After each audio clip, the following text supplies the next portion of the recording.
বিধানসভা বন্ধ, তাই আমাদের আসার বলার জায়গা নেই।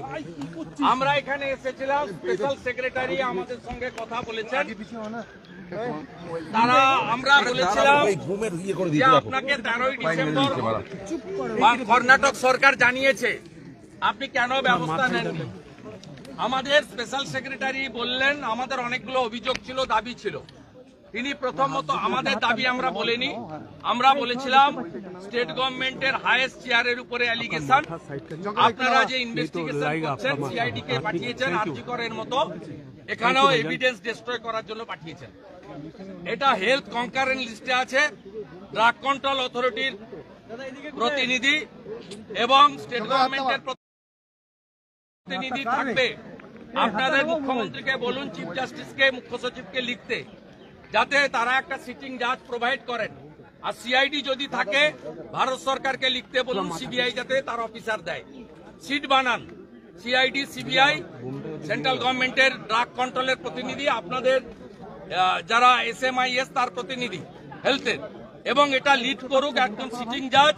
তার জন্য অনারেবল চিফ জাস্টিস ক্যালকাটা হাইকোর্টকে চিফ সেক্রেটারি লিখুক, এটা আমরা বলেছি।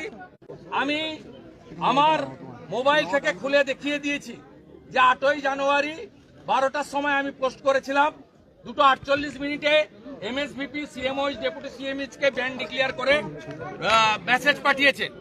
তারপরে গতকাল 14ই জানুয়ারি তার নোটিশের কপিও আমি দেখিয়েছি। কত বড় মিথ্যা কথা বলছে যে এই যদি স্টকে থাকে দেবেন না, উত্তর দিতে পারেনি। এবং আমরা বলেছি 2টো বাচ্চা আছে, প্রসূতি মাকে মমতা ব্যানার্জির জন্য মারা গেছে, আপনারা দায়ী, আপনারা 50 লক্ষ টাকা দিন, চাকরি দিন ওই বাড়ির লোককে, 2টো বাচ্চার দায়িত্ব নিতে হবে। 3 জনের কথা আমরা জিজ্ঞেস করেছি, প্রথমে বলল ক্রিটিক্যাল, পরে বলল আন্ডার ট্রিটমেন্ট। আমরা জানি 3 জন মাই সিরিয়াস। সবচেয়ে বড় যে ক্ষমার অযোগ্য অপরাধ, গত 1 মাস ধরে এই স্যালাইন যাদের যাদের গায়ে দিয়েছে তাদের কিডনি ভবিষ্যতে নষ্ট হতে পারে। ডাক্তাররা বলছে, এক্সপার্টরা বলছে, আমি বলছি না। আমরা তালিকা চেয়েছি, তালিকা প্রকাশ করে তাদের চিকিৎসার দায়িত্ব নিতে হবে, নইলে 6 মাস পরে বলবেন সুগার ছিল তাই কিডনি ফেল করেছে, ক্রিয়েটিনিন বেশি বলে কিডনি ফেল করেছে। এগুলো শুনবো না। 1 মাসের বেশি কয়েক লক্ষ মাকে, রুগীকে সমস্ত সরকারি হসপিটালে তারা এই বিষ স্যালাইন ঢুকিয়েছে, তার তালিকা প্রকাশ করতে হবে। আমরা বলেছি এবং আমরা ইলেকট্রনিক্স কমপ্লেক্স পিএসএ আমরা এফআইআর করব। মমতা ব্যানার্জি স্বাস্থ্যমন্ত্রী, স্বাস্থ্য সচিব নারায়ণ স্বরূপ নিগম, মেদিনীপুরের সুপার 3 জনকে অবিলম্বে গ্রেপ্তার করতে হবে। এবং 1 মাস ধরে কাকে কাকে এই বিষ স্যালাইন দিয়েছেন, আপনার কাছে মেডিসিনেরও যেমন স্টক রেজিস্টার আছে, রুগীরও রেজিস্টার আছে।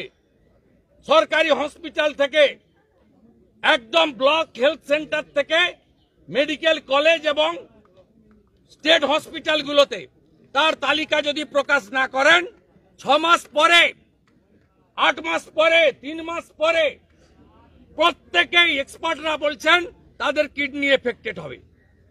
এই সংখ্যাটা 3-4 নয়। আমি জিজ্ঞেস করেছিলাম এই 4 জনকেই দিয়েছেন না আর কাউকে, বলছে আমি এটা বলতে পারবো না। তার মানে বুঝে নেন এরা ক্ষমার অযোগ্য কাজ করেছে। যে সমস্ত রোগীর গায়ে, গরিব মানুষ তাদের গায়ে এই বিষ ইঞ্জেকশন স্যালাইন ঢুকালেন, ধ্বংস হবে, এরা ধ্বংস হবে মানুষের অভিশাপে।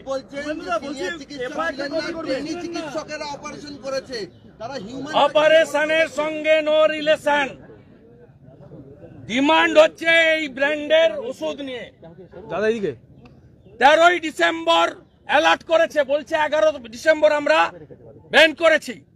তারপরে 8ই জানুয়ারি মেসেজ দিয়ে ব্যান করেছে, 14ই জানুয়ারি ওষুধের তালিকা দিয়ে ব্যান করেছে, মানে গতকাল।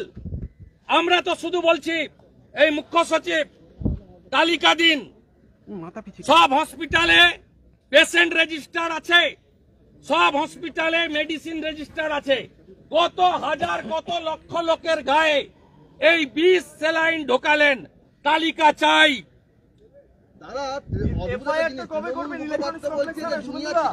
আপনারা দেখতে পাবেন। তৃণমূল মুখপাত্র বলছে জুনিয়র চিকিৎসকেরা দায়ী, আর অভিষেক বন্দ্যোপাধ্যায় বলছে আমি ওদের কথার উত্তরই দেব না। Mamata should resign and book. Junior চিকিৎসকরা মমতাকে অ্যারেস্ট করতে হবে। জুনিয়র চিকিৎসক এখানে মমতা ব্যানার্জির কথা ছাড়া পাতা নড়ে না। সব ল্যাম্পপোস্ট মমতাকে অ্যারেস্ট করতে হবে, কোনো কথা নেই। বিধানসভা বন্ধ, তাই এখানে নেমেছি। আমরা ছাড়ব না। আমি মহামান্য উচ্চ আদালতকেও বলবো, বাংলার মানুষকে বাঁচান। জুনিয়র চিকিৎসকরা স্বাস্থ্য সচিবের অপসারণ চেয়েছেন, বলেছেন ওরা কি চেয়েছে, আবার কখন ফিশ ফ্রাই খেতে যাবে আমি জানি না। বলছি জ্যোতিপ্রিয় মল্লিক এই মুহূর্তে জামিন পেয়েছেন। আমি